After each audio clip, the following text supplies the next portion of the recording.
We're rolling. Okay, today is December the 7th in Green Forest, Arkansas, and I'm talking to John Martin, who used to live here in Green Forest years ago. His nickname is Caveman because he was in so many caves years and years ago. So he was telling me a story that happened back in 1983. I believe it was the month of May of 1983.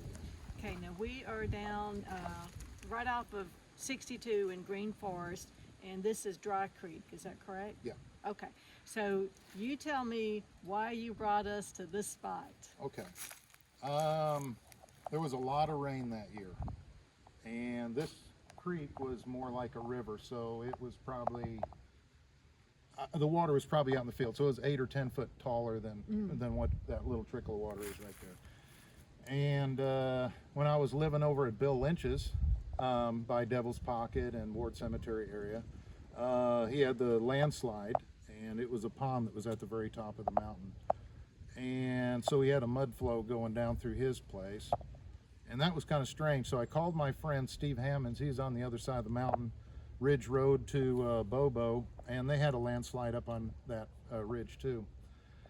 And then when I ended up going to school, and I was a football player, and I sure did enjoy all those years there, a guy named Van Palmer that lives on 62, he told me about this hole right here, that it was a lot of people interested in it. And so I ended up coming out, and he said, just, I don't know the number of the road, it's this dirt road, it's down by the Twin Bridges, just start driving up the valley here, and you'll cross some low water bridges, and they got no water in the creek.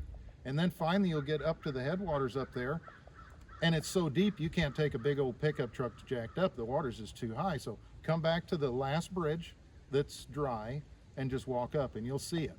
So I walked up here, and all I seen is a huge waterfall going down into this hole. Well, I ended up meeting up with a guy named John McFarland III, and he ended up being the state of Arkansas's geologist.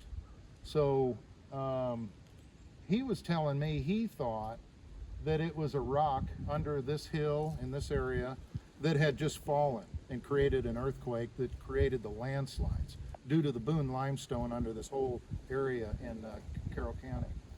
I did see a crack 4 inches wide that extended up the hill, and then we did see the rock that was separated 15 or 20 feet. So I guess over thousands of years, this ground in this fault line right here has been separated. So between the separation of the rock and the hole falling in and creating the vibration in the ground, all those landslides were to the south, and then the water went in the cave and started filling it up. And then the state came out here with dump trucks trying to fill it up, and throwing gravel and stuff in the hole didn't work.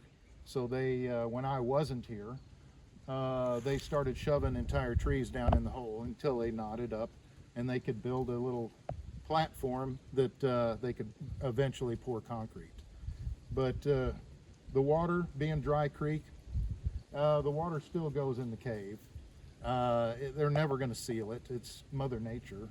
But I do know the first blowhole where the water came out at in a guy's yard, and it's at the town of Coyne. And then I did talk the other day with, and he's the one that did the dye check. So the water from right here in the middle of Carroll County ended up going toward the state line. And there was different sinkholes it came out of, ponds, springs, you name it. The water just flows downhill, and that happens to be the direction that it went. Okay, so we'll pause it here. You're going to